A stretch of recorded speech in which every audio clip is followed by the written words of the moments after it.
Bienvenidos a Fanfics y Novelas, un espacio dedicado a compartir historias creadas por fans y narrativas originales inspiradas en obras que amamos. Queremos dejar en claro que no poseemos los derechos de los personajes, tramas o universos utilizados en estos fanfics. Todos los derechos pertenecen a sus respectivos creadores y propietarios. Este contenido se realiza con fines de entretenimiento, sin intención de infringir derechos de autor o de obtener beneficios comerciales. Las imágenes y material visual utilizados en este canal también son propiedad de sus respectivos autores. Si eres dueño de algún contenido y deseas que lo retiremos o modifiquemos, no dudes en contactarnos. Aquí estamos para celebrar la creatividad y el amor por las historias. Esperamos que disfrutes de cada aventura que compartimos. Tokyo Ghoul. Soy el padre del búho tuerto autor Oxygen Supplier. Soy un humano. Soy un humano, pero estoy lejos de ser ordinario, ya que tengo un ghoul al que conozco desde hace tiempo. Ese ghoul se llama Kuzen. Un día, Kuzen vino a buscarme, con aspecto desesperado, como si alguien lo persiguiera.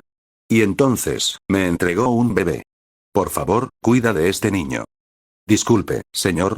24. Salida de Eto 1. En esta ciudad existía un distrito que servía de fortaleza segura para los humanos y de infierno para los necrófagos. Era el primer distrito, el corazón del CCG. Como si emitiera una proclama silenciosa a cada ghoul que acechaba en las sombras de la ciudad, el cuartel general de la CCG se alzaba imponente hacia el cielo, un monolito de autoridad. Itokawa divisó a un hombre de pie cerca de la entrada principal, fumando, y se apresuró hacia él. Disculpe mi retraso, señor Hashimoto. No, has llegado justo en el momento oportuno. Al percatarse de la presencia de Itokawa, el hombre sacó un cenicero portátil y apagó su cigarrillo. Se trataba del investigador principal Shinichi Hashimoto. Aunque tenía un rostro juvenil que lo hacía parecer un compañero de Itokawa, era un veterano con 7 años de servicio, un hombre de formidable habilidad que había sobrevivido a innumerables batallas. Ascendido a investigador superior hacía 2 años, había sido el mentor y maestro de Itokawa durante el último año, guiando al novato en sus primeros pasos en la fuerza. ¿Qué ocurre, señor? Me ha llamado de repente. Bueno, se trata del caso de asesinato de ayer. Hay algo que me preocupa y me gustaría investigarlo más a fondo. En manos de Hashimoto había un expediente sobre el caso de asesinato relacionado con ghouls, transferido de la policía a la CCG. Era el mismo caso en el que Koma era el principal sospechoso. Entre las páginas, Itokawa vislumbró aquel retrato robot vagamente familiar. Hashimoto sacó el boceto y se lo mostró. Este retrato robot, sospecho que podría ser alguien que conozco. Señor. Itokawa estaba atónito. Él mismo estaba a punto de sacar el mismo tema. Oír a su superior decir exactamente lo que estaba pensando lo desconcertó. Señor Hashimoto, ¿conoce a Koma? HM. Koma, ¿te refieres a Koma Takaki? Dios mío. Pensó Itokawa. El mundo era demasiado pequeño. Pensar que el primer superior al que le asignaron como investigador de ghouls resultó ser un conocido de su amigo de la infancia. Ah, supongo que tiene sentido ya que su padre era un investigador de ghouls, más precisamente, había muerto. Ya no estaba. Un muerto no podía ostentar un rango en la CCG. Ver a Koma sufrir tras la muerte de su padre fue una de las razones por las que Itokawa había dudado en unirse a la academia en primer lugar. Un recuerdo que no podía borrar fácilmente. Es hijo de mi antiguo mentor. Murió en acto de servicio, y conocí al chico durante los preparativos del funeral. Así es como están conectados. Aliviado por la coincidencia, Itokawa compartió los detalles de su encuentro con Koma ese mismo día. Hashimoto escuchaba, sacudiendo la cabeza con una expresión de lástima. Tristeza por el hijo de un hombre al que había respetado profundamente. Así que ha estado sufriendo una enfermedad mental, es trágico, pero no hay nada que podamos hacer por él. Problemas como ese solo se pueden resolver si la persona lo supera por sí misma. Intervenir solo podría empeorar las cosas para él. Supongo que tienes razón, sin embargo, si su historia es cierta, las cosas se vuelven aún más extrañas. Señor. ¿Qué quiere decir? Sé que el joven Takaki no es un ghoul. El hecho de que su estado mental lo llevara a huir de un control policial, aunque extraño, no es del todo incomprensible. Pero entonces, ¿qué era esa sangre humana que se encontró en el lugar donde estaba parado? Exclamación de cierre. Itokawa maldijo su descuido. No había preguntado por el detalle más crucial. Si bien no creía que la sangre estuviera relacionada con coma en un sentido criminal, debería haberlo aclarado para tener pruebas. Para asegurar la exoneración de coma, debería haber solicitado un relato más detallado de sus movimientos. Según los resultados del laboratorio, la sangre no pertenecía a la víctima del asesinato. Pertenece a otra persona. Basándonos en la velocidad a la que se secó, estimamos que la sangre se derramó aproximadamente 10 minutos antes o después de que Takaki huyera del puesto de control. ¿Estaba Takaki herido cuando lo vio? No parecía particularmente herido. Si no estaba herido, entonces la posibilidad de que fuera su propia sangre es baja. ¿A quién pertenece entonces esta sangre y por qué cayó allí? Eso es lo que me preocupa. Mientras escuchaba, Itokawa comenzó a sentir el peso del misterio. Había demasiadas inconsistencias como para simplemente descartar el caso por no estar relacionado con coma. Además, según la declaración policial, huyó justo cuando estaban a punto de inspeccionar el contenido de su estuche de guitarra. ¿Takaki toca la guitarra? Ah, ahora que lo mencionas, lleva ese maletín desde hace un tiempo, pero, espera. Itokawa frunció el ceño y se llevó una mano a la barbilla. Había visto el estuche de la guitarra en el apartamento de Coma, pero jamás lo había visto tocar un instrumento. Además, Coma afirmaba haber ido a un lugar conocido por los suicidios para desconectar. ¿Por qué iba a llevar a alguien una guitarra a un sitio así? Si iba a un acantilado a tocar rock tranquilamente, eso era motivo suficiente para internarlo en un psiquiátrico, no una excusa para un ataque de pánico. ¿Qué es esto? Cuanto más lo pensaba, más incómodo le resultaba. El principio y el final de la historia no encajaban. Era como si faltara una pieza fundamental, o como si algo hubiera sido distorsionado deliberadamente. ¿Falta algo? ¿Está distorsionado? ¿Por qué razón? Mientras las respuestas se le escapaban, Hashimoto pareció leer el conflicto en el rostro de Itokawa.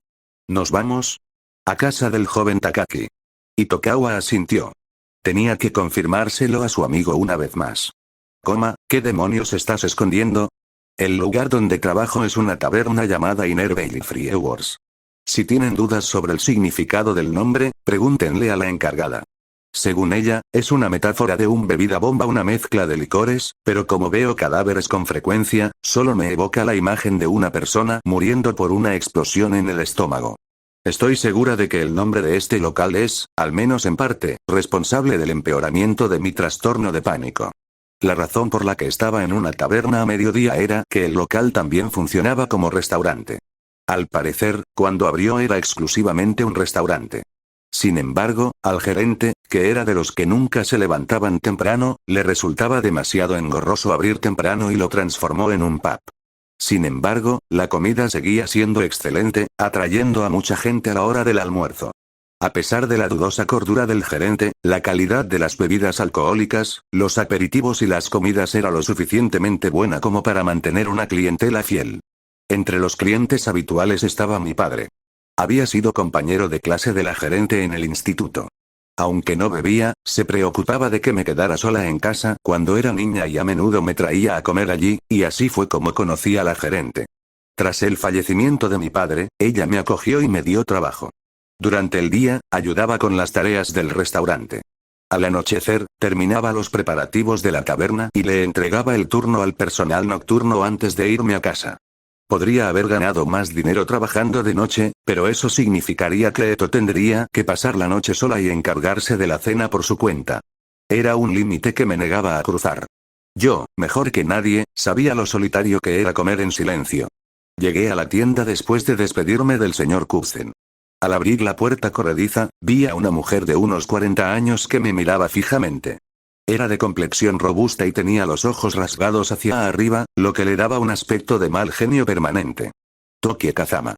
El gerente de Inner Valley Fireworks me vio e inmediatamente comenzó a ladrar. Oye, mocoso, ¿por qué llegas tan tarde? El turno ya empezó. Sí. Pero estoy aquí ahora, ¿no? Tienes la misma desfachatez que tu padre. Me dan ganas de darte un puñetazo. Por favor, absténganse de la violencia delante de los clientes. En serio, los golpes juguetones de esa mujer son como un mazazo. Una vez, me dio un golpe en la espalda como un cumplido y me dejó un moretón que se puso morado durante una semana. Eto lo vio mientras me bañaba y se puso a llorar, preguntando si a papá lo estaban acosando en el trabajo. Para evitar un disgusto, me puse rápidamente un delantal y empecé a tomar pedidos, ayudando a Tokie con la cocina. Mientras preparaba las cebollas, recordé mi queja y refunfuñé. Por cierto, por favor, no me hagas llamadas amenazantes a mi casa. Me asustaste, Eto. ¿Eh? ¿De qué estás hablando? Tokie, que en ese momento hacía malabares con un uoki-llamas abiertas como un chef chino de un manga, arqueó una ceja. Su expresión, ya de por sí fiera, se volvió aún más amenazante. No he llamado a tu casa ni una sola vez hoy. Stop. El cuchillo que cortaba la cebolla se detuvo. ¿Qué acabo de oír? Me volví hacia Tokie para confirmarlo. ¿Estás diciendo que no llamaste a mi casa hoy? Así es. No es la primera vez que faltas al trabajo usando a Eto como excusa. Supuse que simplemente estabas siendo tú mismo y lo dejé pasar. ¿No hablaste con Eto? Ya te dije que no. ¿Por qué sigues preguntando? Oye, ¿por qué tienes las manos ociosas? ¿No ves que los pedidos se acumulan? El rugido del entrenador me envolvió, pero no le presté atención. Recordé lo que Eto me había dicho en casa. Mientras no estabas, llamó el gerente del lugar donde trabajas. ¿Eso significaba que mintió? Eto. ¿Por qué? ¿Qué motivo podría tener para mentir? Las preguntas se arremolinaban y las organicé rápidamente. ¿Cuál era el objetivo? Sacarme de casa. ¿Por qué razón? Eso aún se desconocía. ¿Cuál fue el detonante? El detonante, tuve esa conversación con Itokawa fuera del apartamento porque no quería que Eto la oyera. Ella, ¿lo escuchó? Utilizando los sentidos auditivos superiores de un ghoul, que superaban con creces los míos. Quizás se escondía debajo de la barandilla del balcón para que yo no me diera cuenta.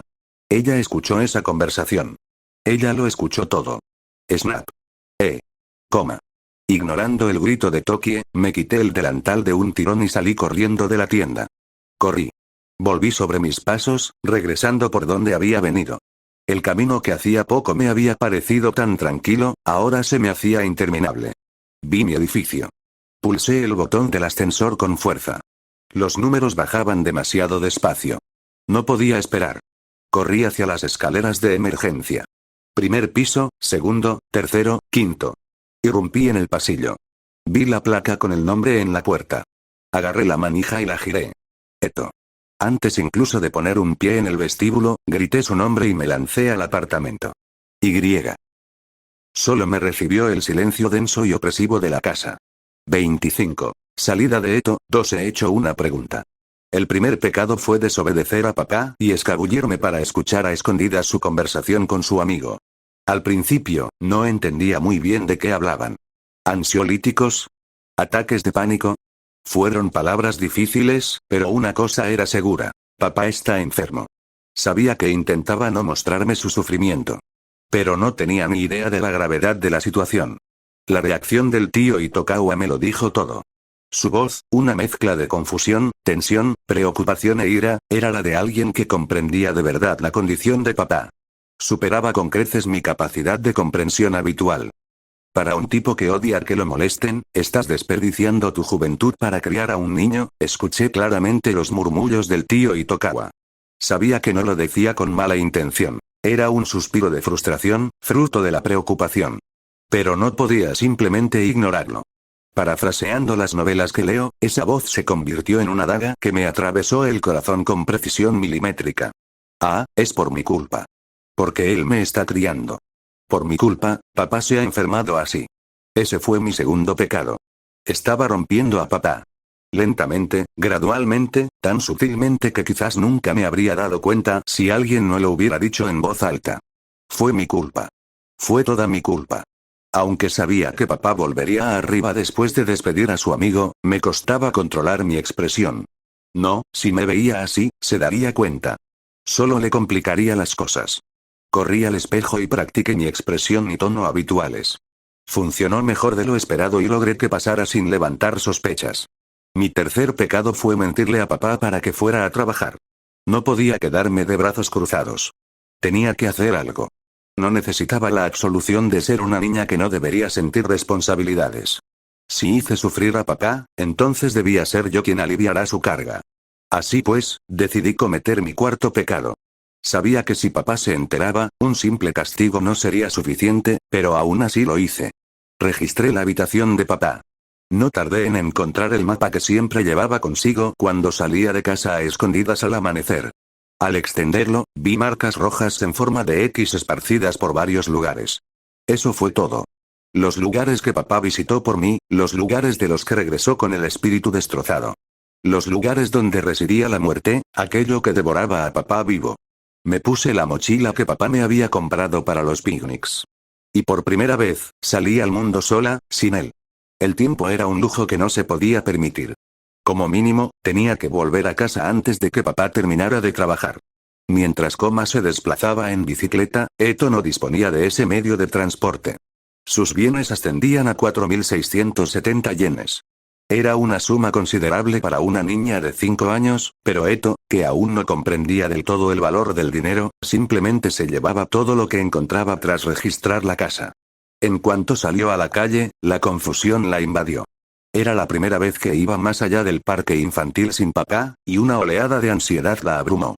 Había tantas cosas que Eto desconocía del mundo. Su sentido común era un mosaico de información incompleta extraída de los libros. Le faltaba experiencia práctica vital. Para Eto, que no sabía leer un horario de autobuses ni un mapa de trenes, encontrar un lugar donde se cometieran suicidios por su cuenta parecía prácticamente imposible. Sin embargo, había un hecho que no se podía pasar por alto. Eto era astuto. ¿Cómo llegó a este sitio?, preguntó, subiendo a un autobús en la parada y hablando con el conductor.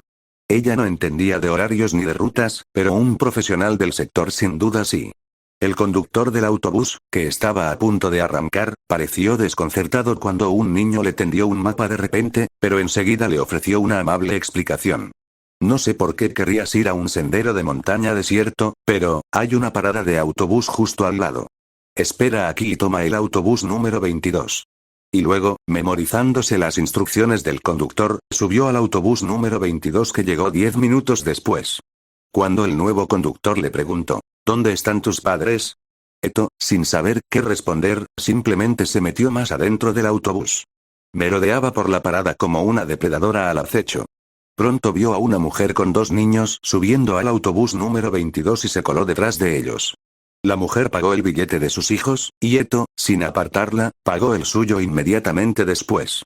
La mujer no pareció darse cuenta, y el conductor, al ver que Eto pagaba su propio billete, no le prestó mucha atención. Probablemente supuso que era la hija precoz de la mujer que quería pagar por sí misma. Tras desembarcar en la parada deseada, Eto consultó el mapa y comenzó a caminar por el camino que se adentraba en las montañas. Según el mapa, el lugar del suicidio se encontraba al final de ese camino, en lo alto de un acantilado. ¿Habrá alguien allí? Tiene que haberlo. Con el corazón latiendo entre la preocupación y la tensión, Eto llegó al acantilado tras una larga caminata. Lo había. Un coche destartalado permanecía cerca. Una barandilla, oxidada en algunos puntos por el viento y la lluvia. Más allá se extendía un vertiginoso precipicio sin fin a la vista. Sentada con indiferencia sobre la barandilla, mirando hacia el abismo como si no le temiera, o quizás como si simplemente disfrutara de la emoción, había una mujer. Un largo suspiro, cargado de puro agotamiento, escapó de los labios de la mujer, seguido de una bocanada de humo blanco. Desde donde estaba Eto, no pudo verlo, pero la mujer sostenía un cigarrillo casi consumido en una mano. Eto, cuyo olfato era sumamente sensible, detestaba el olor a tabaco, pero lo soportó y se acercó a ella. Al percibir una presencia, la mujer se giró. Parecía tener entre 25 y 30 años. Llevaba mucho maquillaje y un piercing en una oreja. Su mirada era penetrante, pero quizás debido a la atmósfera lánguida que la rodeaba, no parecía particularmente intimidante. Su cabello, teñido de un vibrante color vermellón, caía en cascada hasta sus caderas, rozando la barandilla donde estaba sentada. Vestía jeans ajustados y una camiseta sin mangas que dejaba su ombligo al descubierto. Desconcertada por la presencia de Eto, tan fuera de lugar en aquel sitio, la mujer ladeó la cabeza. «Niño, ¿estás perdido?». Su voz, probablemente ronca por los años de tabaquismo, llegó a los oídos de Eto. «No. No estoy perdido. He llegado exactamente donde quería estar», pensó, tragándose la segunda parte de la frase. La mujer miró fijamente a Eto por un instante antes de perder el interés. Sacó un cigarrillo nuevo y lo encendió. Tras dar una profunda calada, exhaló un suspiro aún más largo que el anterior. Vuelve pronto a casa. Este no es lugar para un niño como tú. Es un lugar para ti, tía. Tía. Cuida tu lenguaje, mocosa. Solo tengo 26 años. Es más viejo que mi papá. ¿En serio? Bien, llámame como quieras. Al parecer, sin más argumentos, la mujer dejó de corregir el título. Eto se acercó a ella y apoyó las manos en la barandilla, asomándose al borde. Era una altura vertiginosa que casi la hizo gemir. Chico, es peligroso apoyarse en eso. ¿Por qué intentas morir, tía? Los ojos de la mujer se abrieron de par en par, sobresaltada por la pregunta, mientras Eto mantenía la mirada fija en el abismo. Quizás fue la conmoción de oír tales palabras de una niña que parecía una pequeña inocente y protegida. ¿Quién va a morir? Estoy en pleno proceso de decisión sobre si morir o no. ¿Por qué? Eto se apartó del precipicio y miró a la mujer. Esta parecía dudar si debía responderle al niño con seriedad. Masticó su cigarrillo en silencio un instante antes de girarse para encarar a Eto, que estaba junto a la barandilla. Mi vida no es precisamente un camino de rosas.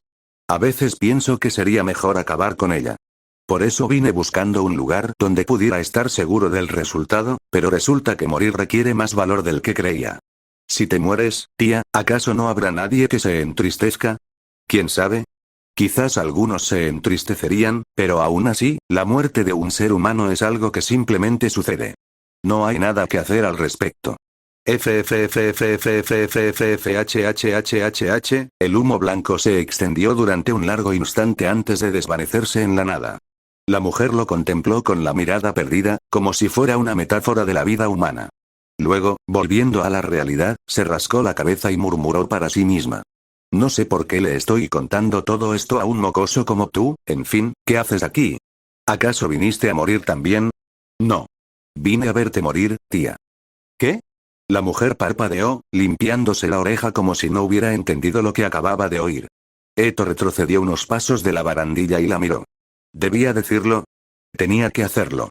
No podía dudar ahora, no después de haber llegado tan lejos. Si sentía que vacilaba, quemaría sus puentes. Eto respiró hondo. Para superarse a sí misma, para obligarse a actuar, pronunció la palabra que su padre le había advertido estrictamente que nunca dijera. Soy un genio. 26. Salida de Eto, 3. La constatación de que era fundamentalmente diferente de su padre comenzó con un simple acto, aparentemente insignificante. Eto recordaba aquel día con una claridad escalofriante. Se había lanzado a los brazos de su padre cuando regresó del trabajo, como siempre hacía. Él le dedicó una sonrisa cansada, con expresión preocupada, al mencionar que estaba empapado en sudor y que probablemente olía mal. Pero a Eto no le desagradó el olor. Al contrario, cuanto más impregnaba el aire su aroma, más sentía una oleada de emoción en su interior. Era un día cualquiera. Una típica muestra de afecto consentido. Incluso se vislumbraba el travieso deseo de la niña de ver a su padre nervioso. Ella le mordió el brazo. Suavemente. O al menos, ella creyó que lo había mordido suavemente. En ese instante, el cuerpo de Eto se le escapó de las manos. Crucero. Un sonido resonó, uno que jamás podría provenir de un simple mordisco. Un éxtasis exquisito, diferente a todo lo que había conocido, la invadió. El sabor era completamente distinto al de la carne que su padre solía traer a casa. Eto se sintió como si la hubieran sumido en un estupor, embriagada por un licor potente. Ajena al origen de aquel sonido, masticó y tragó la sustancia de puro placer que le inundó la boca. En respuesta, un suspiro profundo brotó de sus pulmones. Un atractivo peligroso y embriagador, totalmente inapropiado para una niña de 5 años, la envolvió. Entonces, volvió a la realidad. Ante sus ojos se extendía un charco de sangre que manchaba el suelo. Su padre se había desplomado, agarrándose el brazo, apretando los dientes contra el labio con tanta fuerza que le sangraba mientras luchaba por soportar la agonía. ¿Qué? ¿Yo hice esto? ¿Me comí a papá? Reinaba la confusión. No podía creer que la persona que había herido a su padre, la misma que, momentos antes, había saboreado su carne, fuera ella misma. Mientras Eto se desplomaba en un ataque de llanto, su padre se acercó, conteniendo el dolor. Está bien. La rodeó con su brazo sano, ocultando su sufrimiento y hablando con su tono habitual y sereno. Le acarició el cabello, repitiendo una y otra vez que todo estaría bien. Eto lloró en sus brazos hasta caer profundamente dormida. Cuando despertó, la casa estaba limpia y ordenada, como si todo lo sucedido hubiera sido un sueño. Su padre estaba en la cocina, cocinando como siempre. ¿Fue realmente solo un sueño? No. El brazo derecho de su padre, el lugar donde Eto lo había mordido, estaba vendado. A la niña, sumida en la confusión, su padre finalmente le reveló la verdad. Que ella era un ser conocido como un ghoul. Un ser que no podía vivir sin consumir carne humana. Que si la gente descubría lo que era, la odiarían. Y que atraería la atención de los enemigos naturales de los ghouls. Su padre le hizo prometer que jamás le contaría a nadie que era una ghoul. Le advirtió que, si lo hacía, podrían separarse para siempre. Eto cumplió su promesa. No quería perderlo. No quería ser odiada. Si alguien se enteraba, había que silenciarlo. A toda costa. Por eso le había revelado su identidad a la mujer en el acantilado. Para acorralarse. Para encontrar el valor de empujarla al abismo con sus propias manos. Para presenciar la muerte con sus propios ojos. Un silencio denso se cernía sobre el ambiente. La mujer miraba fijamente a Eto, aparentemente ajena a que su cigarrillo se había consumido hasta el filtro. ¿Qué tipo de reacción se produciría? Lo mejor para Eto sería que la mujer lo descartara como una broma infantil. Si bajaba la guardia, el ataque sorpresa de Eto tendría el éxito asegurado. Un ghoul, ya veo. Clic. Eso fue todo. La mujer tiró la colilla y encendió un cigarrillo nuevo. Esa fue toda su reacción. No se alarmó ni negó que las palabras de Eto fueran mentira. Simplemente las aceptó y siguió adelante. Eto fue quien quedó desconcertado por la inesperada respuesta. ¿No me crees? No, te creo. Al menos, no creo que estés mintiendo. Después de todo, la mujer sostenía el cigarrillo, apuntando la punta hacia la mano de Eto. No creo que a una mano le tiemble tanto la mano por una simple broma. Exclamación de cierre. Eto ni siquiera se había dado cuenta de que le temblaban las manos. Se armó de valor. No pasa nada. La fuerza física de un ghoul es inmensa, incluso para una niña. Era lo suficientemente fuerte como para ganarle a su padre en un pulso, suponiendo que él no la hubiera dejado ganar. Solo tenía que empujar con ambas manos. Mataría a esa mujer y vería con sus propios ojos aquello que carcomía a su padre. Se lo llevaría consigo. No permitiría que él siguiera cargando solo con ese peso. La mujer observó al niño, cuya expresión se había vuelto inquietantemente seria, y habló. ¿Vas a matarme? ¿Has decidido de repente que quieres vivir? En realidad no.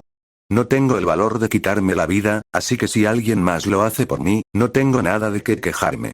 La mujer simplemente dio una calada a su cigarrillo, como si no le importara lo que Eto le hiciera. Eto la encontró extraña. Había creído que el instinto de lucha por la supervivencia ante la muerte era un rasgo fundamental de todos los seres vivos, especialmente de los humanos. ¿Acaso actuaba solo para encontrar una oportunidad de escapar? Eto no bajó la guardia.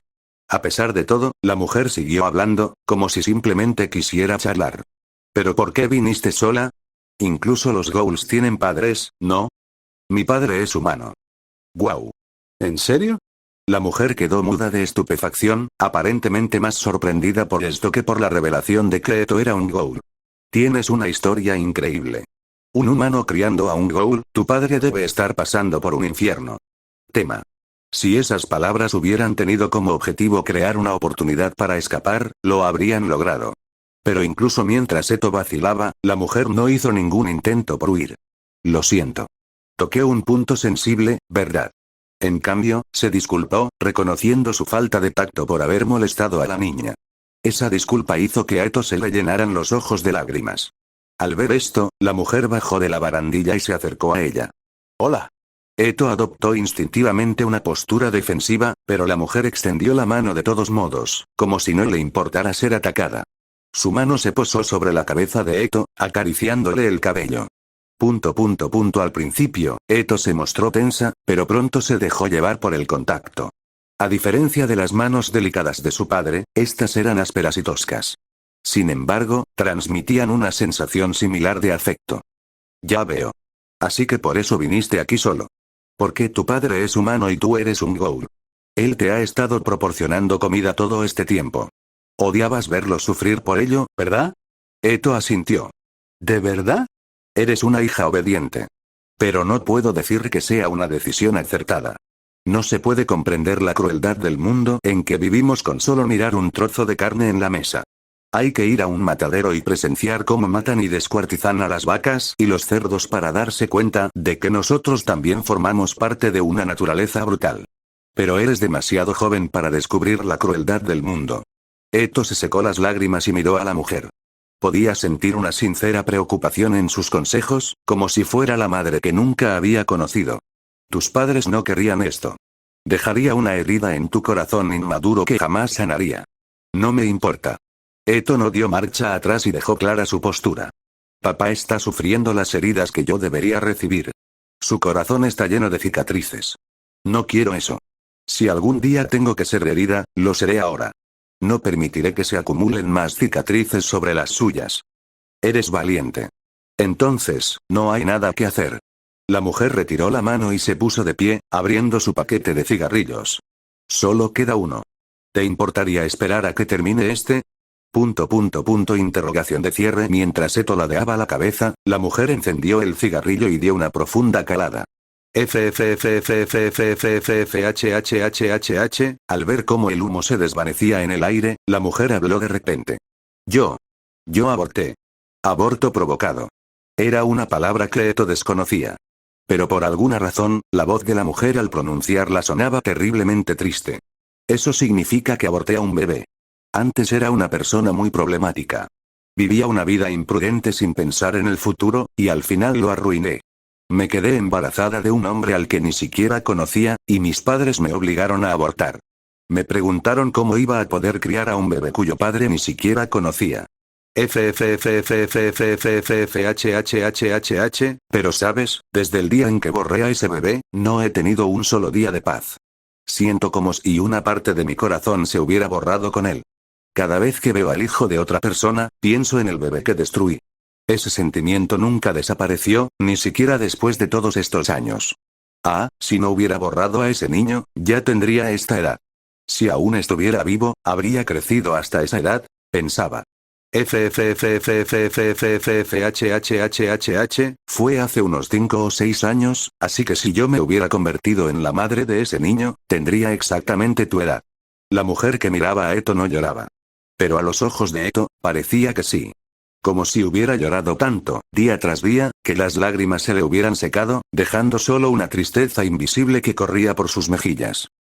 Justo cuando Eto estaba a punto de hablar, la mujer tiró el último cigarrillo a un lado y le dedicó una sonrisa. Te daré mi muerte como regalo. Exclamación de cierre. La mujer extendió los brazos y se echó hacia atrás sobre la barandilla, como si fuera a tumbarse en una cama. Será doloroso y agonizante, pero sigue adelante con fuerza. Antes de que Eto pudiera reaccionar, sonriendo plácidamente, como si finalmente se hubiera liberado de una pesada carga.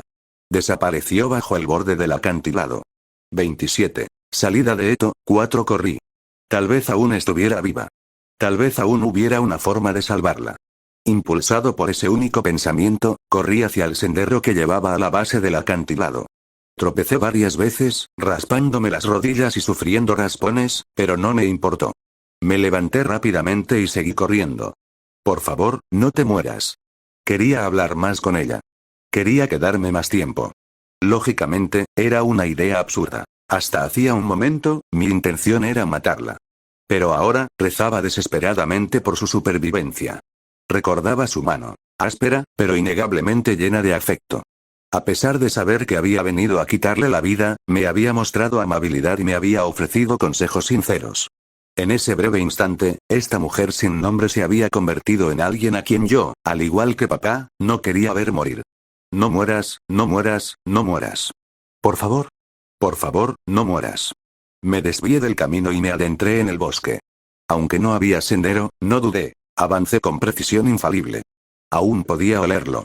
Un aroma que jamás quise encontrar, pero que impregnaba el aire. El denso y pesado olor a hierba.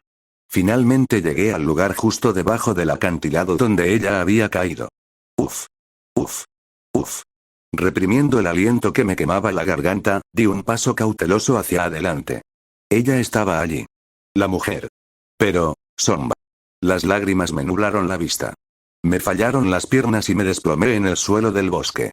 Cuando se arrojó desde las alturas, lucía una sonrisa tan serena. Aquella expresión misericordiosa, casi angelical, había desaparecido.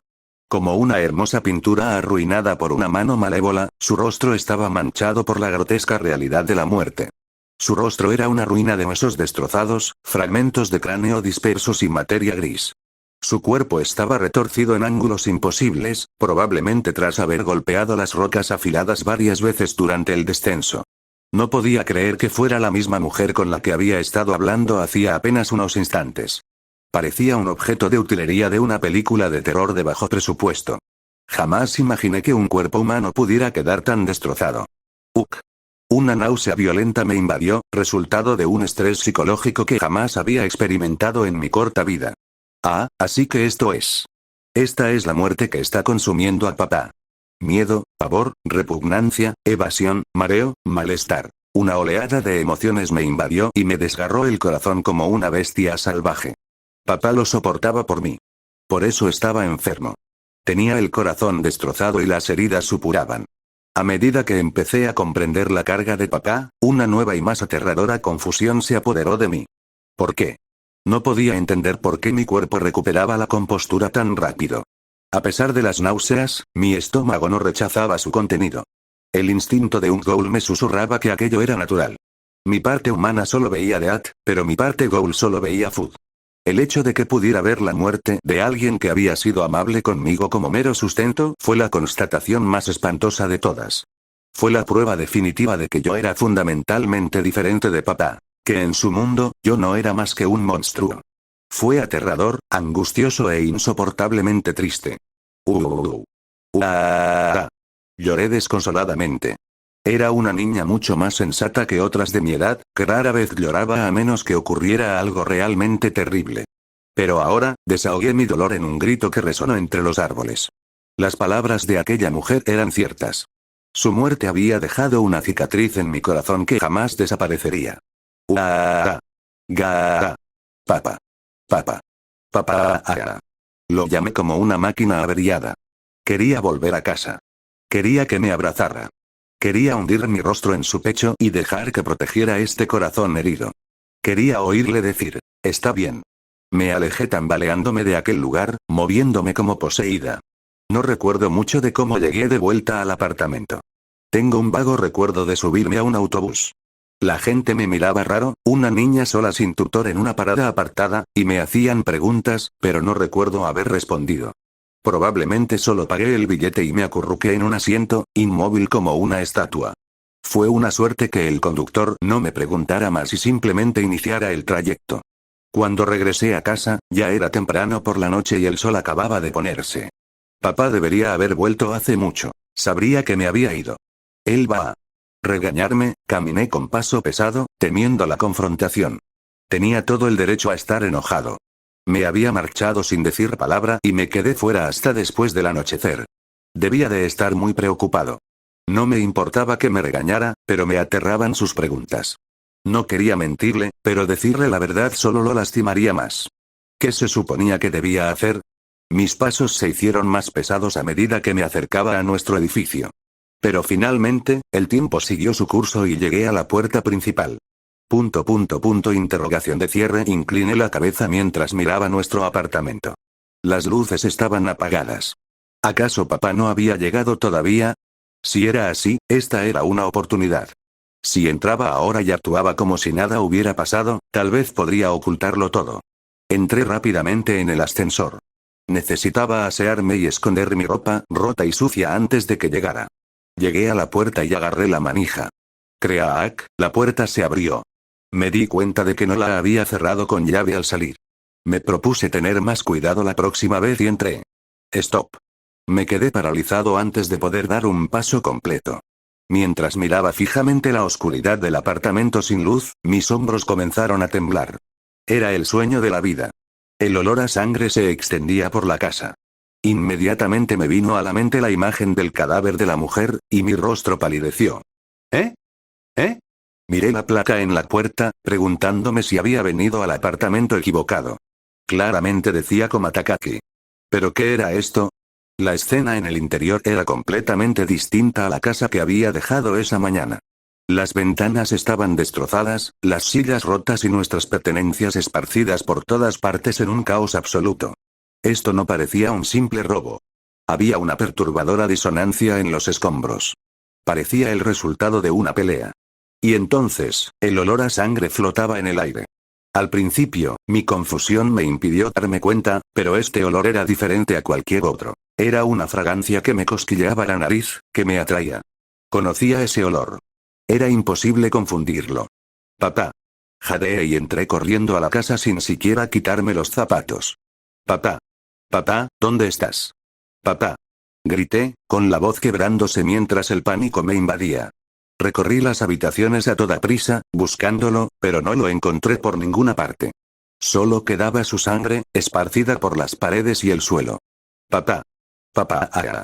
Gritando su nombre frenéticamente, salí corriendo de la casa y me adentré en la oscuridad de las calles nocturnas.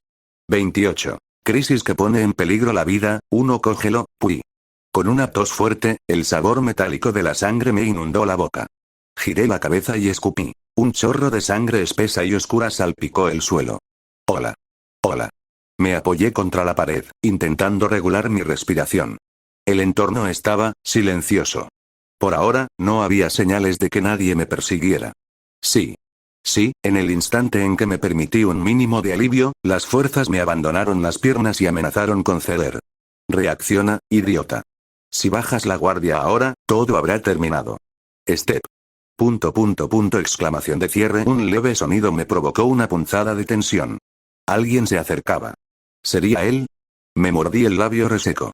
Buscando algo que pudiera servirme de arma, escudriñé la zona y agarré un trozo de cristal lo suficientemente grande como para caber en la palma de mi mano.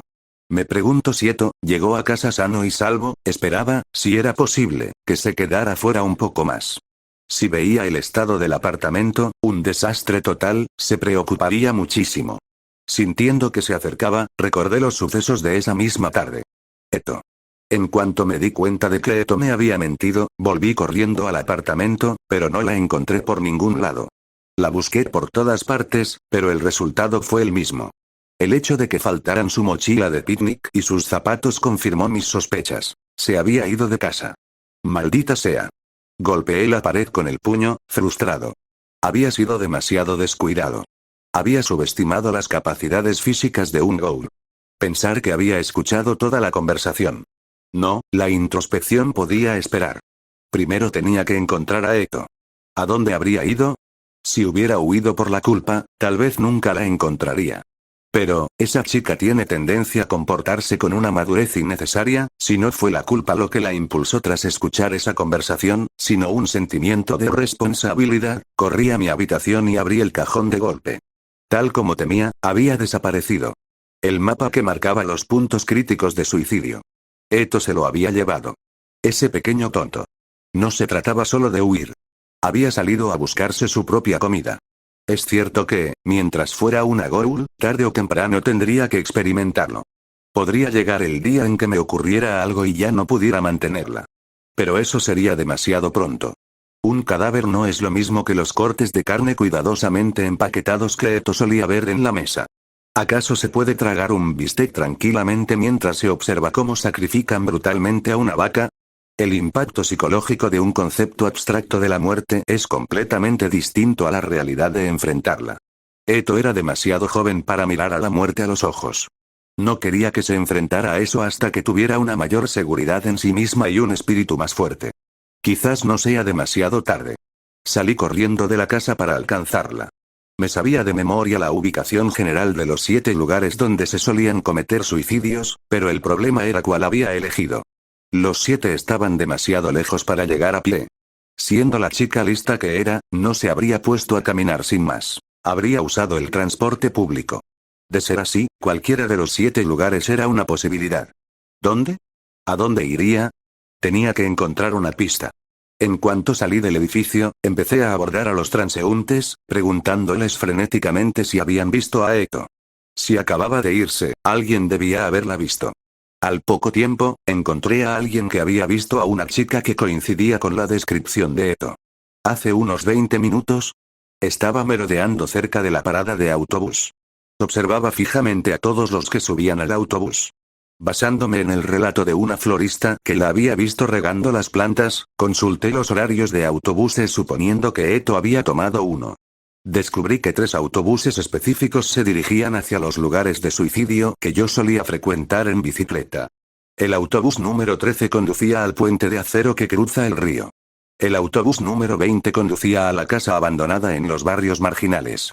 El autobús número 22 conducía a los acantilados de la montaña en las afueras de la ciudad. Eto estaba sin duda en uno de esos 3. Pero no tenía forma de saber en cuál. Decidí revisar primero el lugar más cercano y me dirigí al puente de acero. Eto. Recorrí la zona minuciosamente, desde el puente hasta la orilla del río donde aparecieron los cuerpos, llamándola por su nombre, pero no encontré nada. Alguien ya había retirado el cuerpo de la mujer que vi la última vez. No tardé en concluir que no estaba allí. Con el peso del fracaso a cuestas, volví a subir desde la orilla del río para dirigirme al siguiente lugar. Necesitaba darme prisa. Me quedé de pie a un lado de la carretera, esperando un taxi, un lujo que normalmente no podía permitirme, con la esperanza de que pasara alguno. Pero ¿por qué es imposible encontrar taxis cuando uno tiene una prisa de vida o muerte? Pateé el suelo con frustración, escudriñando la fila de coches, cuando, tú. Grab. Una gran palma se posó sobre mi hombro. Me quedé paralizado, mi expresión se endureció mientras giraba la cabeza. Ah, maldita sea. Lo había olvidado. No estaba precisamente en posición de andar por ahí a plena luz del día. Veo que nos volvemos a encontrar. El hombre que tenía la mano sobre mi hombro era un policía, quizás 2 o 3 años mayor que yo. Y era uno de los agentes a los que había rociado con la bomba de pintura maloliente antes de huir ayer al amanecer. Como había huido del puesto de control, ahora era la principal sospechosa del asesinato de ayer. Sabía que esto iba a pasar tarde o temprano, pero el momento fue terrible. En medio de una emergencia y con Eto desaparecido. No podía quedarme. Aunque eso significara una persecución a nivel nacional, tenía que escapar ahora. Bomba de pintura, haz tu magia una vez más. Empecé a buscar la bomba en mi bolsillo. Entonces, clic. Tienes derecho a guardar silencio, pero no volverás a usar ninguno de esos juguetes. El agente de mediana edad, que también había aparecido cubierto de pintura el día anterior, sonrió con sorna mientras me ponía las esposas en la muñeca con la que había intentado alcanzar la bomba. Maldito destino. Acabo de componer un rap improvisado de 6000 palabras, hecho completamente de palabrotas. ¿Quieres escucharlo? ¿Por qué corriste entonces? Tengo trastorno de pánico. No manejo bien las cosas que me dan miedo, como los casos de asesinato. ¿Qué había en ese estuche de guitarra? ¿Una guitarra? La experiencia de estar sentada en un coche patrulla, algo que siempre creí que jamás tendría que hacer, fue una auténtica pesadilla. 2 agentes iban sentados delante, bombardeándome con preguntas. El más joven conducía, mientras que el mayor se encargaba de la mayor parte del interrogatorio. Por el retrovisor, podía ver la mirada del hombre mayor. Su sospecha no iba a desaparecer. Sabía que ocultaba algo vital. Mira, yo no tengo nada que ver con ese asesinato. Y hoy que encontraron fluidos de Gould en la escena del crimen, ¿verdad? Soy humano. No sería la primera vez que un humano obtiene fluidos de Gould para simular un asesinato. Solo el año pasado, hubo 3 casos que parecían ataques de Goulds, pero que resultaron ser obra de humanos. Esto era terrible. Estos hombres no me iban a dejar ir. Y mientras esto sucedía, Eto podría estar sufriendo el trauma de ver un cadáver reciente o de perderse. Por cierto, señor, ¿no deberíamos entregar a este tipo a la CCG para que le hagan una prueba de detección de necrófagos? ¿Para qué molestarse con el papeleo? Mientras me angustiaba por Eto, oí a los 2 oficiales hablando en la parte delantera. Dice que no es un Gould, pero podría ser un Gould haciéndose pasar por humano. Si fuera un Gould, ya habría roto esas esposas y salido corriendo.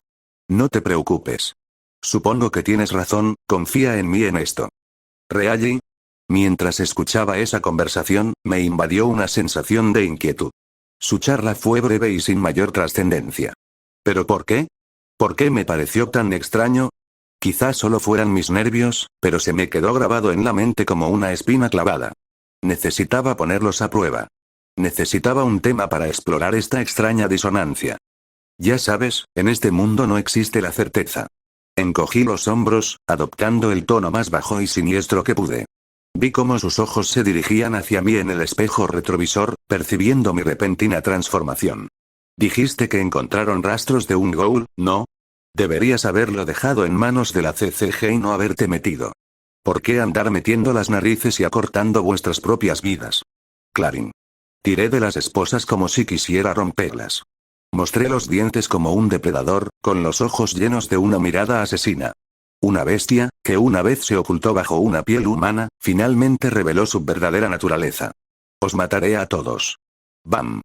Y el frenesí de la bestia terminó patéticamente contra una barrera transparente. Era la mampara que separaba los asientos delanteros de los traseros del coche patrulla. Había una puerta corredera, pero permanecía cerrada con llave desde el frente. Bajo las miradas frías e impasibles de los dos agentes, pegué la cara a la barrera y hablé. Solo estaba bromeando.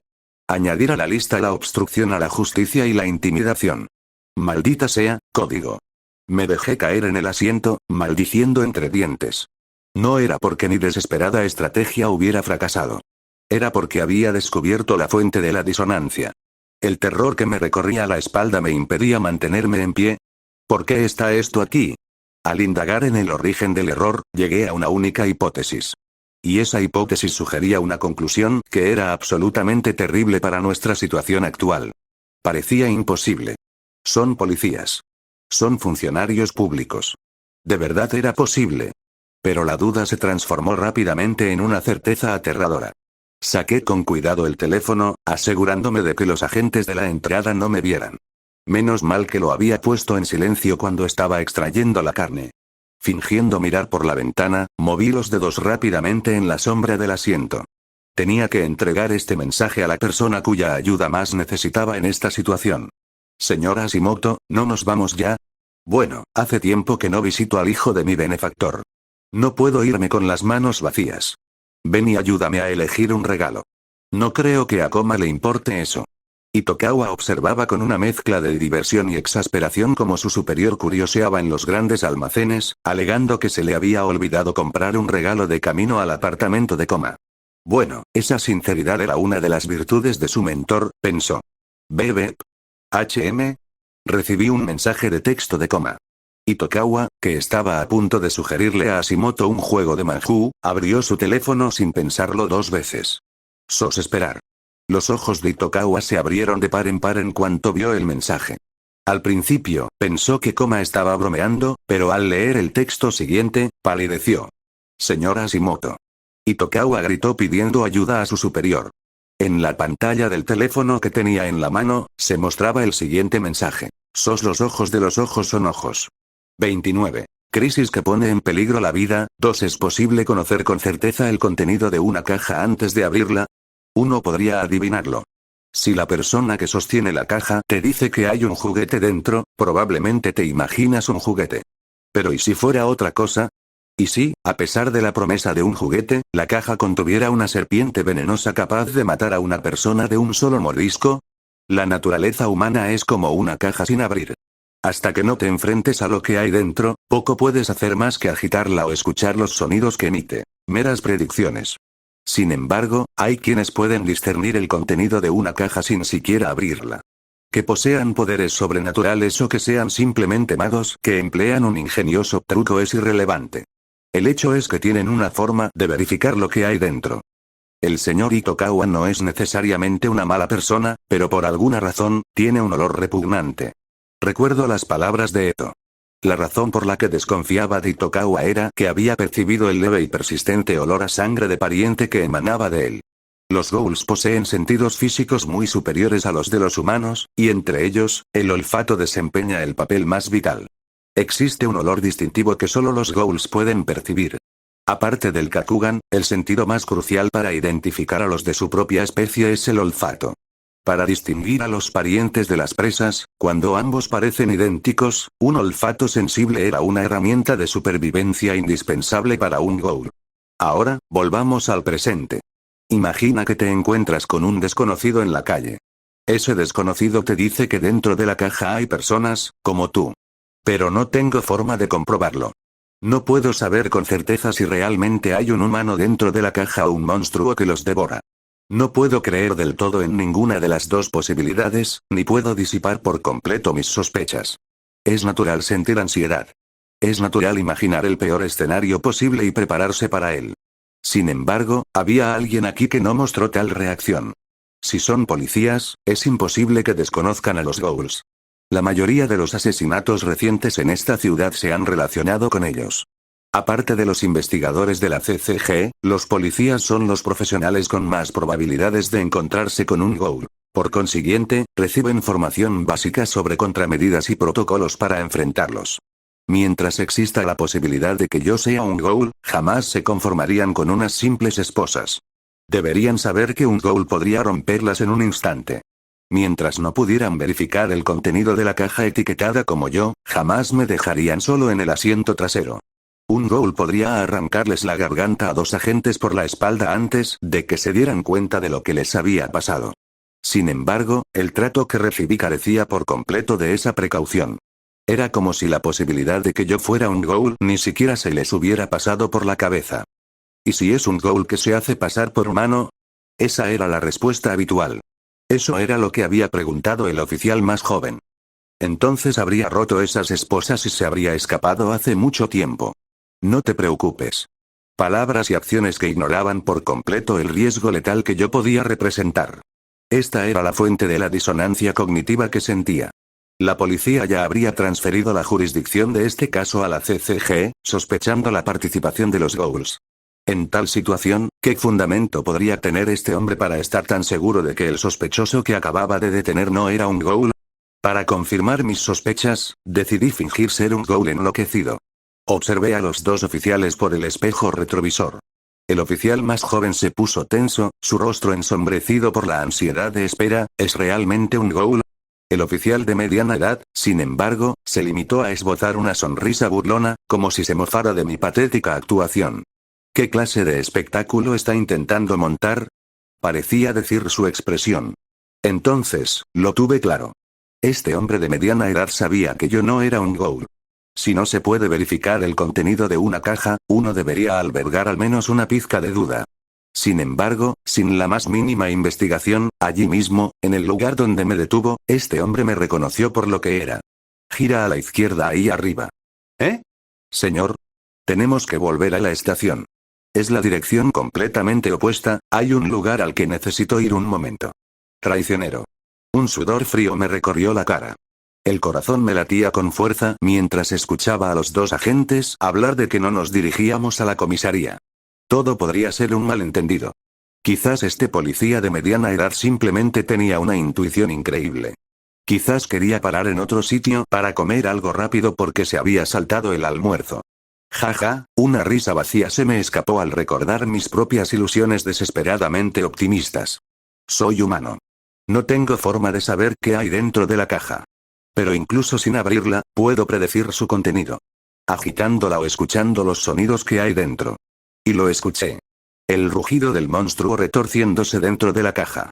Lo vi a través de la mirada escalofriante y depredadora del oficial de mediana edad que me miraba fijamente por el espejo retrovisor.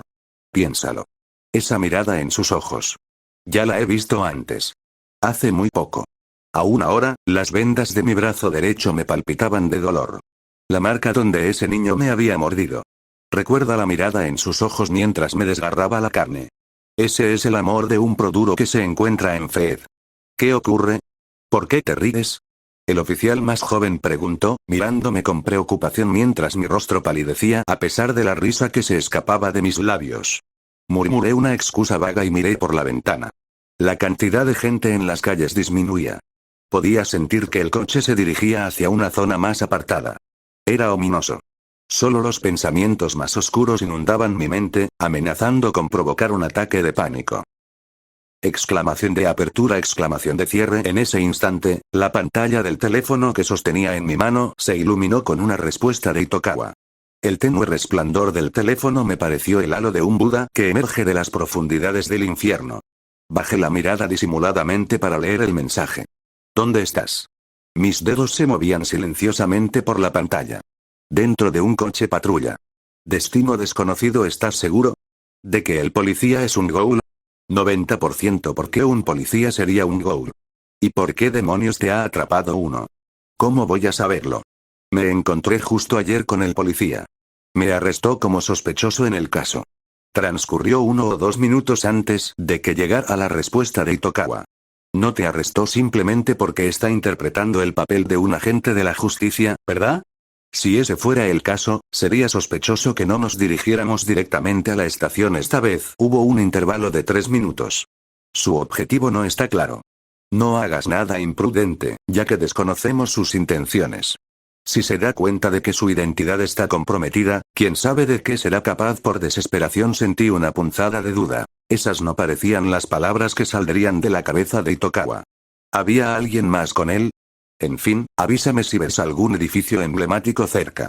Cualquier cosa. Volví a mirar por la ventana. No se veía ningún punto de referencia. En su lugar, anoté los letreros de restaurantes y tiendas que pasaban borrosos de derecha a izquierda y se los envié a Itokawa.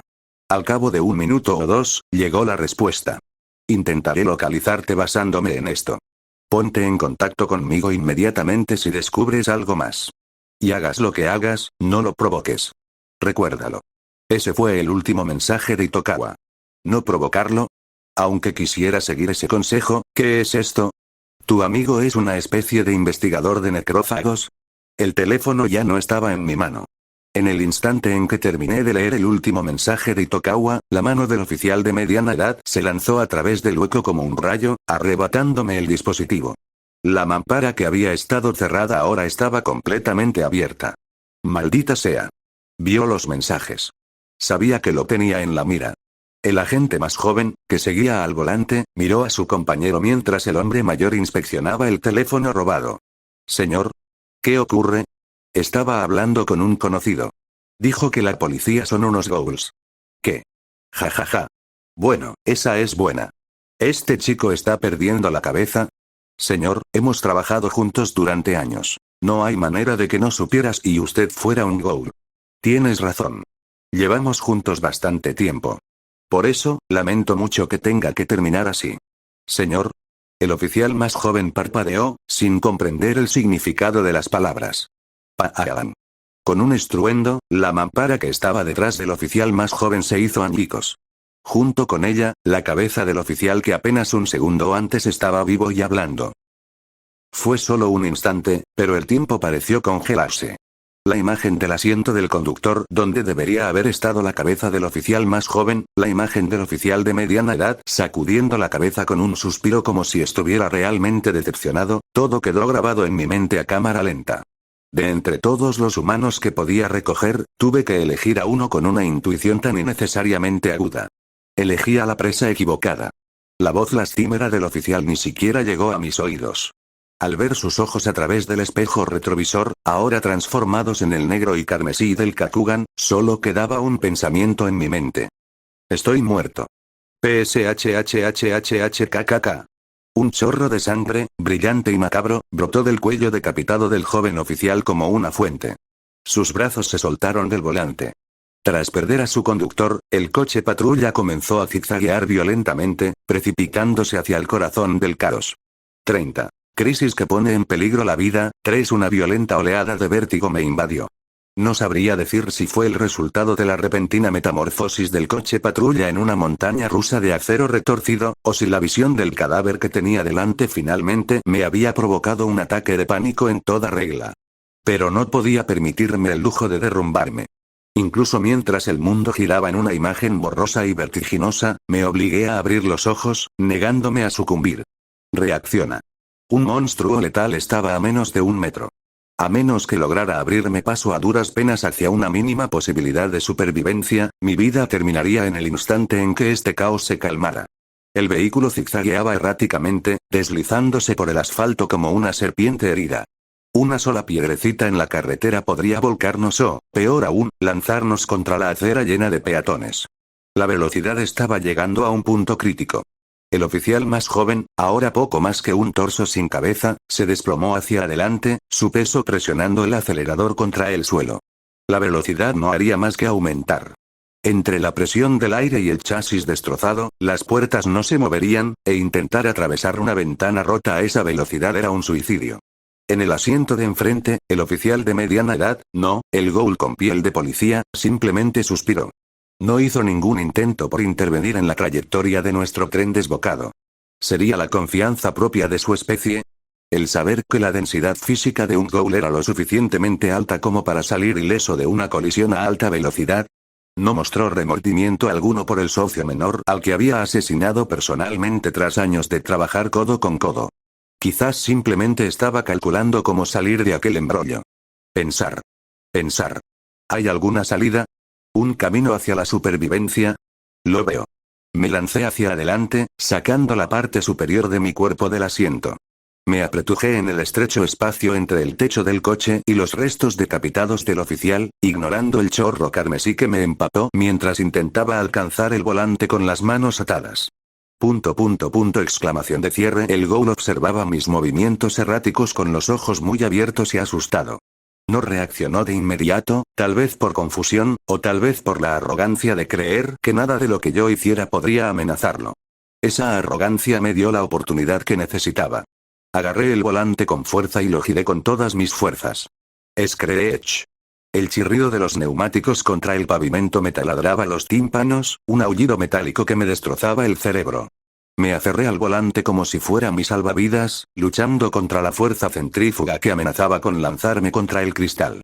¿Qué te crees que eres? El ghoul finalmente se movió, extendiendo la mano para agarrarme, pero fue demasiado tarde. Por el rabillo del ojo, vi una sombra que se cernía sobre el coche como una cortina que caía. Era un camión que venía a toda velocidad por el carril contrario. ¡Kaboom! El sonido del acero deformándose y el cristal haciéndose añicos inundó el mundo, y mi conciencia se hundió en un abismo de caos absoluto.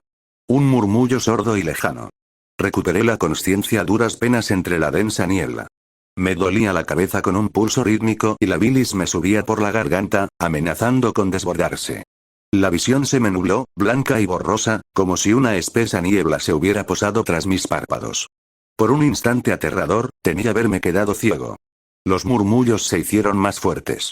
Las voces de una multitud. Confiando en mis sentidos restantes, me arrastré hacia el sonido. Finalmente, el peso opresivo de los escombros desapareció mientras me arrastraba hacia el aire libre. Me froté los ojos, parpadeando rápidamente hasta que el mundo comenzó a enfocar. Lo primero que vi fue una multitud de gente parada en la acera, con los ojos muy abiertos por la sorpresa mientras me miraban fijamente. Giré la cabeza y vi un rastro de cristales rotos y metal retorcido. Detrás de mí yacía el coche patrulla, o lo que quedaba de él. El vehículo era una masa aplastada de chatarra, volcado sobre el techo como un insecto aplastado. Detrás había un camión, con la parte delantera completamente destrozada. Había sobrevivido. Había sido una apuesta temeraria e idiota, pero estaba vivo y relativamente, no exactamente. Traicionero. Una mancha de líquido rojo y tibio me nubló la vista. Me toqué la frente y mis dedos quedaron empapados de mi propia sangre. ¿Y qué hay de él? Volví a mirar los restos del accidente. El lado donde había estado sentado el ghoul había recibido todo el impacto del camión. El lado del pasajero había desaparecido, un montón de hierro retorcido. Por muy resistente que fuera el cuerpo de un ghoul, sobrevivir a eso parecía imposible. Esa vana esperanza duró menos de 5 segundos. Eso. Un pesado trozo de metal, lo que antes era una puerta, fue apartado de una patada, y una sombra repugnante surgió de la parte trasera de los restos. Había perdido su gorra, su rostro era una máscara de sangre, pero las heridas ya se estaban curando bajo la piel, unidas por su monstruoso factor regenerativo. El ghoul dirigió su mirada hacia mí. Sus ojos ardían como lava fundida, irradiando una malevolencia pura y calculada. Por un instante, de verdad me aceleraste el corazón. Pensé que solo eras perspicaz, pero no me imaginaba que fueras tan astuta. Hoy tengo muy mala suerte, pensar que elegí a una mocosa como tú. Presioné mi mano contra la herida de mi frente, repitiendo sus palabras en mi mente. ¿Elegida? Yo. Reuní las piezas del rompecabezas. Nuestro primer encuentro en el puesto de control. La mancha de sangre que me había convertido en sospechoso. El hecho de que el caso del asesinato hubiera sido transferido a la CCG porque se encontraron secreciones de ghoul en la escena. La imagen finalmente estaba completa, y una furia ardiente recorrió mis venas. Fuiste tú, me incriminaste. Todo había sido una espiral de desgracias desde aquel control de medianoche. Yo había sido su objetivo desde el principio. Ustedes cometieron esos asesinatos. Dejaron rastros en la escena del crimen por accidente, y sabían que los investigadores ghouls andarían husmeando. Así que me eligieron como chivo expiatorio. Querían convertir la investigación en un crimen humano disfrazado de ataque Ghoul. Ustedes plantaron esa sangre en el puesto de control. La mancha de sangre, la prueba más contundente, no provenía de mi estuche de guitarra. La había colocado allí durante el registro para vincularme con el crimen. Correcto. Clap. Clap. Clap. El Ghoul ofreció un aplauso sarcástico y poco entusiasta, con una mueca de desprecio en los labios. Probablemente seas el primer ser humano que me sorprende tanto. Pero ahora que... Mi plan original era encerrarte y torturarte hasta que escribieras una nota de suicidio confesándolo todo, pero como me has llevado al límite, no me quedará más remedio que matarte aquí. Si te dejo vivir más tiempo, quién sabe qué otras artimañas usarás. El Ghoul negó con la cabeza como si realmente le molestara. Mi identidad quedó al descubierto ante un compañero con el que he trabajado durante años. Casi me mata un simple mortal. Hoy solo he tenido mala suerte. Espero que no ocurra nada más. No me vengas con esas. Si alguien debería lamentarse de su suerte, soy yo. ¿Tienes idea de cuánto has arruinado mi vida? Ser tachado de sospechoso de asesinato, la desaparición de Eto, ser arrestado por la policía y ahora enfrentarme a un monstruo. Si fuera posible, no desearía nada más que estamparle el puño en su cara ensangrentada y arrogante. Step. Saltó por encima de los escombros y comenzó a acortar la distancia. Adopté una postura defensiva, con la voz tensa. Oye, ¿estás seguro de esto? Hay testigos por todas partes. ¿Vas a intentar matarme a plena luz del día? Una multitud de curiosos se había congregado tras el accidente. Revelar su naturaleza de Ghoul en ese momento debería haber significado el fin de su carrera y de su vida. Pero el Ghoul simplemente sonrió. ¿Por qué no lo haría? ¿Acaso has olvidado cuál es mi trabajo? Sentí que se me helaba la sangre al ver lo que sostenía en la mano. Una pistola reglamentaria. ¡Bang! Apuntó con el arma al cielo y apretó el gatillo. En las armas reglamentarias de la policía, el primer disparo es de fogueo, a modo de advertencia. Los siguientes son munición real. Era una señal para preparar la siguiente bala, y una señal para controlar la situación. Me apuntó con el arma con mano firme y experta. Alto. Criminal despiadado. No permitiré que les pongas un dedo encima a estos ciudadanos. Tenía razón. Independientemente de su verdadera naturaleza, a ojos del público, era un valiente agente de la ley. Y yo, con las manos atadas con grilletes de acero, no era más que un peligroso delincuente que huía de la custodia policial. El murmullo de la multitud cambió, transformándose en un zumbido bajo de miedo y hostilidad dirigido hacia mí. En esa situación, podía gritar que era un Ghoul hasta quedarme sin aliento, y nadie me creería. Maldita sea. No esperé. Me di la vuelta y salí corriendo. Tenía que salir de aquí. Esta gente no me protegería del Ghoul, solo aplaudirían mi ejecución. Me lancé hacia la zona donde la multitud era menor. Aterrorizados por el peligroso criminal que se abalanzaba sobre ellos, los espectadores se apresuraron a apartarse de mí. Un callejón. Si lograra entrar en ese callejón, podría perderlo de vista. No tan rápido. El Ghoul apuntó hacia mi espalda mientras retrocedía. El apretón del gatillo y mi desesperada zambullida en la boca del callejón ocurrieron casi simultáneamente. ¡Bang! El disparo resonó por toda la calle.